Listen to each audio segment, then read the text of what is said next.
Completando o assunto supurações pulmonares, na apresentação atual nós vamos conversar sobre empiema pleural. O espaço pleural, ele é um espaço virtual entre a pleura parietal e a pleura visceral. Nesse espaço existe fisiologicamente uma pequena quantidade de líquido que se renova diariamente, com produção e reabsorção. Ocasionalmente, por mecanismos patológicos diversos, o acúmulo de líquido nesse espaço aumenta muito e ultrapassa a capacidade de drenagem das veias e dos vasos linfáticos, ocorrendo então o derrame pleural. O derrame pleural ele pode ser transudato, quando ele é pobre em proteínas, e exudato, quando ele é rico em proteínas. E a patogenia dos derrames, em geral, explica qual é a tendência, né, da característica desse derrame pleural. Os derrames podem ocorrer, os transudatos ocorrem principalmente por aumento da pressão hidrostática, como na insuficiência cardíaca ou na insuficiência renal aguda, ou por diminuição da pressão oncótica, como na hepatopatia com insuficiência hepática. E os exudatos resultam principalmente de processos inflamatórios que alteram a permeabilidade da pleura e que passa também proteína em maior quantidade para esse espaço. Também forma-se derrame pleural por lesões, por soluções de continuidade. Quando se lesa um vaso, por exemplo, ocorre o hemotórax, que é o acúmulo de sangue na cavidade pleural. Quando ocorre uma lesão linfática, pode ocorrer também o quilotórax. São outros mecanismos. Porém, assim, o nosso foco nessa apresentação é o empiema, que é um tipo de derrame inflamatório que resulta de pneumonia, de processos parapneumônicos. O empiema pleural se caracteriza pela presença de secreção purulenta na cavidade pleural e, na imensa maioria das vezes, ele resulta de pneumonias. Então, é chamado de derrame pleural parapneumônico, levando até a formação de pus, que é o empiema propriamente dito. Outras vezes, as infecções ocorrem por vinda de outros sítios ou até após cirurgias e traumas. Então, pode ocorrer após uma infecção óssea, uma cirurgia torácica, trauma torácico, infecção abdominal ou também por neoplasias. O que é importante a gente ter ideia é que sempre que existe um empiema, há uma complicação do derrame pleural. Quer dizer, esse derrame pleural encontra-se claramente infectado. E a propagação da infecção para esse sítio, ela pode se dar por contiguidade, por via hemática ou por via linfática. Já o derrame pleural tuberculoso, o empiema tuberculoso, ele pode resultar do rompimento de uma caverna diretamente para a cavidade pleural ou então de lesões exudativas mais periféricas, e ele está associado à presença do bacilo naquela região.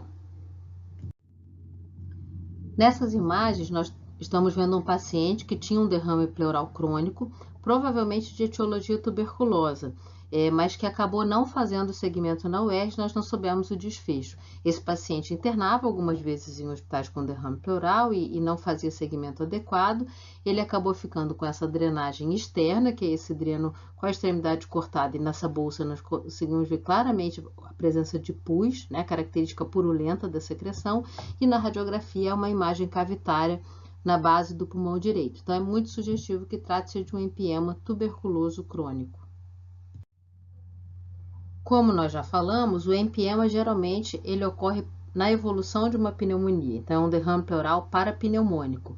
Agora, não necessariamente ele já é empiema desde sempre. Quer dizer, a pneumonia primeiro tem uma fase em que a inflamação pleural permite uma passagem de maior quantidade de líquido para a cavidade pleural, rico em água e proteínas, né, que é aquele derrame pleural exudativo, simplesmente caracterizando o exudato, que é a fase 1, é um derrame pleural ainda não complicado, ou seja, ainda não infectado.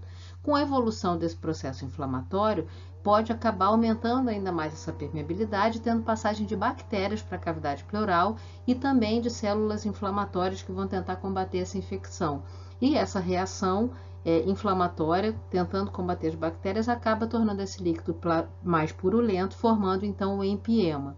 E uma terceira fase ainda, depois da existência, né, do empiema, do derrame infectado, é quando esse líquido pleural começa a se organizar, ou formando determinadas lojas que aprisionam esse líquido infectado em determinadas regiões da cavidade torácica, ou também causando um espessamento pleural significativo que dificulta esse pulmão de se expandir adequadamente e caracteriza o chamado encarceramento pulmonar.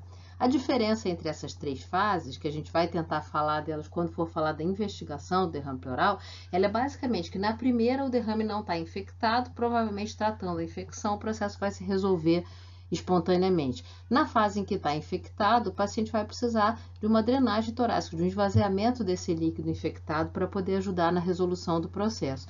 E nesses derrames pleurais que acabam caminhando para a fase de organização, a resolução pode ser mais difícil e com grande chance de precisar de procedimentos cirúrgicos mais agressivos.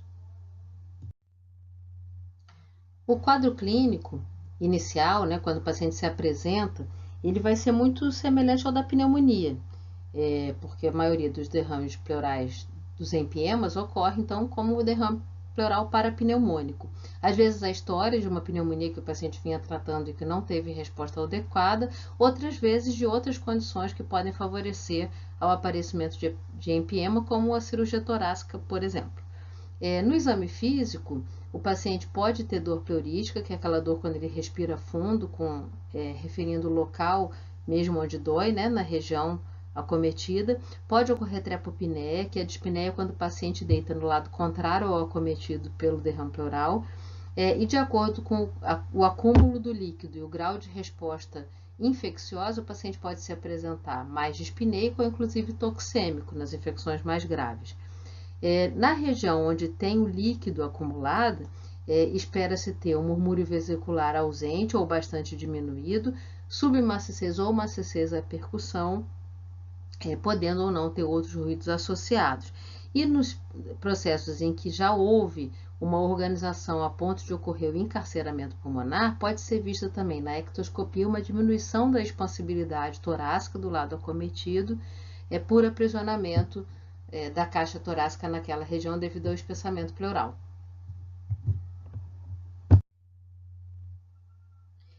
A radiografia de tórax é um exame excelente para se identificar a presença do derrame pleural e os principais objetivos são definir primeiro, se é realmente derrame pleural que está presente ali e se esse derrame pleural está livre ou está organizado. O derrame livre na cavidade, ele forma essa imagem em parábola, como nós podemos ver aqui a curva de Damosier, que como podemos ver aqui nessa radiografia, e quando o paciente faz uma radiografia em decúbito lateral naquele lado acometido, que é a radiografia em Laurel, esse líquido corre, mostrando que ele está livre. O derrame pleural septado, às vezes ele é difícil de ser definido só com a radiografia de tórax, pode precisar, por exemplo, do ultrassom de tórax, que é um exame de grande auxílio para essa identificação, e outros exames podem ser necessários em outras condições. A coleção purulenta organizada, às vezes ela forma contornos bem definidos com bordas convexas na periferia e a presença de ar também na cavidade pleural, nível hidroaéreo, sugere que além da presença daquele líquido, houve uma formação de uma fístula broncopleural. Essa radiografia é uma radiografia que a gente chama em Laurel, feita em decúbito lateral, em que o lado acometido fica para a região inferior, da maca. E aquele líquido que está livre, ele corre formando então esse nível que acompanhando aí a força da gravidade. Nessa radiografia nós temos um derrame pleural que dá a impressão de estar um pouco mais organizado, em que o hemitórax direito está um pouco diminuído em relação ao esquerdo. Esse contorno, essa área da pleura parece um pouco mais irregular. Essas imagens arredondadas provavelmente são eletrodos no tórax do paciente. Na porção mais inferior do hemitórax direito fica um pouco difícil definir, não faz aquela curva clássica lá de Damosier, mas fica essa imagem um pouquinho mais irregular. No perfil dá para ver que esse líquido se acumula principalmente na região infrapulmonar. Aqui nós vemos uma outra radiografia em Laurel. Observem que tem uma maca, algum apoio aqui no hemitórax direito do paciente, em que o derrame está livre, é um derrame de volume maior do que eu visto na radiografia anterior e que entrou um pouco aqui no espaço intercisural. Esse derrame, quando puncionado, ele mostrou-se amarelado, um pouco turvo, quer dizer, pode ser um derrame pleural simplesmente exudativo ou então até um derrame já infectado, mas que ainda não se caracteriza como francamente purulento. O laboratório que vai poder dar dica para a gente se esse derrame de fato se encontra em fase 1 ou fase 2, mas ainda não é um empiema propriamente dito.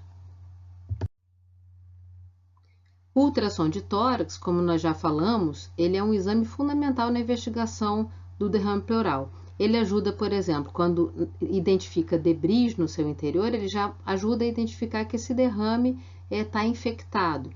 Quando o líquido está organizado, está em fase 3, ele também ajuda a localizar em que região esse líquido se encontra e também pode funcionar como guia para as toracocenteses, né, funcionando realmente no local onde o líquido se encontra.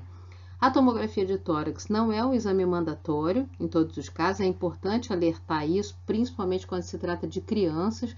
A imensa maioria você consegue resolver a conduta terapêutica do derrame pleural parapneumônico sem precisar da tomografia de tórax, mas ela é fundamental, principalmente quando a gente tem dúvida se aquela imagem que sugere a presença de líquido, né, ou de uma coleção, ela é pleural ou se ela é dentro do parênquima pulmonar. Essa é uma imagem de um artigo, né, do Light, mostrando aqui os debris, né, mostrando claramente a presença do derrame e que esse derrame se encontra infectado e organizado. Esse paciente era um adolescente que também tinha um derrame pleural de evolução mais arrastada, provavelmente de etiologia tuberculosa, e que estava evoluindo com encarceramento pulmonar. Aqui nessa radiografia a gente consegue ver a presença de nível hidroaéreo, né? Tinha tanto ar quanto líquido nessa cavidade pleural do lado esquerdo, e na foto não vai dar para ver tão bem, mas ele tinha uma expansão bem diminuída do hemitórax esquerdo, né? Caracterizando então a presença do encarceramento pulmonar. Essa tomografia daquele mesmo adolescente, aqui esse corte está com janela de mediastino, por isso a gente não consegue ver o parênquima pulmonar. E aqui dá para ver claramente, né, que aquele líquido está acumulado realmente na cavidade pleural e o nível hidroaéreo e o grau de espessamento da pleura também com a redução do hemitórax esquerdo. Para alívio e também para diagnóstico etiológico daquele quadro, né, do derrame pleural parapneumônico, é fundamental a realização da toracocentese, que é a punção pleural com análise do líquido retirado. Habitualmente, quando um derrame pleural parapneumônico é puncionado, vários exames são pedidos, à exceção de quando ele é um empiema franco, que não se tem dúvida, né, que se trata realmente de um derrame purulento, né, causado por aquela infecção. Outras vezes o que se pede é o pH desse líquido pleural, a dosagem de LDH, de glicose, de proteína do líquido pleural, e em geral separeia isso também com os dados séricos, né, glicose sérica, proteína sérica, e celularidade, assim como pesquisa de células neoplásicas também, bacterioscopia, pode-se fazer determinados testes específicos e cultura do líquido pleural. No entanto, o grande objetivo, quando se punciona derrame pleural parapneumônico, que a gente já sabe, né, que vai ser então o exudato consequente àquela infecção pulmonar, é saber se esse derrame se encontra infectado ou não, ou seja, se o derrame está complicado ou se ele não está complicado. Por quê? O derrame que não está complicado, uma vez funcionando e esvaziando a caixa torácica e tratando adequadamente a infecção com antibiótico, ele pode se resolver espontaneamente. O derrame não infectado, ele não apresenta uma redução importante do pH, então o pH geralmente é acima de 7,2, tem uma menor quantidade de LDH, que caracteriza a inflamação, e tem glicose em torno de 40% da sérica, acima disso. E também é um derrame em que não se encontra bacterioscopia positiva e a cultura também é negativa. E o derrame complicado vai apresentar resultados opostos devido à presença da bactéria naquele líquido, né, gerando então um consumo da glicose, uma redução do pH, o aumento do LDH. Bom, esse slide aqui, ele visa apenas um esclarecimento por uma confusão semântica comum. Muitas vezes os alunos escrevem punção pleural quando querem escrever drenagem pleural e vice-versa. A punção pleural, ela é a punção com agulha, que tem principalmente a finalidade de esvaziar o derrame pleural lá da caixa torácica e auxiliar no diagnóstico com o envio desse material para outras investigações. E a drenagem pleural é a colocação desse dreno, que costuma ficar alguns dias ali na cavidade torácica, auxiliando no esvaziamento daquele derrame infectado. Infelizmente, esses links não tem como a gente clicar neles por aqui, mas vocês podem pesquisar aqui pelo YouTube. Na verdade, são vídeos que mostram como esses procedimentos acontecem. Uma questão muito importante, então, no empiema é a drenagem ou a limpeza daquela cavidade torácica por condutas cirúrgicas, mas o tratamento restante ele vai ser muito direcionado ao processo infeccioso e a medidas de suporte. Então, nas pneumonias comunitárias agudas, o consenso brasileiro de pneumonia no adulto sugere o uso de cefalosporina de terceira geração associada ao metronidazol ou quinolona respiratória associada ao metronidazol. E em caso de alergia à penicilina, pode-se considerar o uso de clindamicina. Outros esquemas são usados quando a pneumonia é hospitalar e visam principalmente a cobertura de germes mais resistentes, em que é imprescindível se considerar a possibilidade de pseudomonas, às vezes de estafilococos resistentes, entre outros. Esse quadro também é do Consenso Brasileiro de Pneumonias e que dá a opção aqui, de acordo com a característica do derrame ou com a abrangência que quer se considerar, a cobertura empírica que quer se considerar, dá alguns outros esquemas antibióticos sugeridos e que podem ser consultados quando necessário. Então, além das medidas de suporte e do antibiótico adequado, o fundamental é se definir a questão do esvaziamento desse líquido da caixa torácica. Na imensa maioria das vezes, ele vai ser feito com a drenagem pleural, com a colocação do dreno com selo d'água, que é o frasco com líquido, que faz uma pressão negativa e facilita, então, o escoamento daquele líquido infectado. No dia a dia da evolução desse paciente, é importante observar o aspecto do líquido que está sendo drenado e o volume que está sendo drenado a cada dia. Além disso, observar se o líquido está oscilando no dreno, que é sinal que ele está funcionando, e se não apareceu a presença de bolhas ali no líquido, sugerindo, então, a presença de derrame pleural com fístula broncopleural, que é mais uma complicação que dificulta um pouco essa drenagem. Quando se está diante de um empiema e que tem acesso à videotoracoscopia, esse é um procedimento que é feito principalmente nas fases mais iniciais da abordagem, no momento da colocação do dreno, pode ajudar muito na sua resolução. Com o videotoracoscópio, já faz-se um procedimento de limpeza da caixa torácica com a colocação posterior do dreno, e isso costuma facilitar a resolução, evitando outras complicações. Em alguns casos, estão indicados trombolíticos para lavar essa cavidade pleural também, evitando esse processo de organização mais grosseira. E em casos em que ocorre o encarceramento pleural ou a organização mais grave, em determinadas regiões, pode ser necessária a toracotomia convencional com decorticação, que é a raspagem dessa pleura que está doente. Em casos em que não se resolvem, o derrame começa a cronificar, e às vezes pode ser necessária a drenagem aberta, como nós vimos um caso aqui, e até mesmo a pleurostomia, que é a formação, então, de um orifício que favoreça gradualmente aquela drenagem do derrame crônico.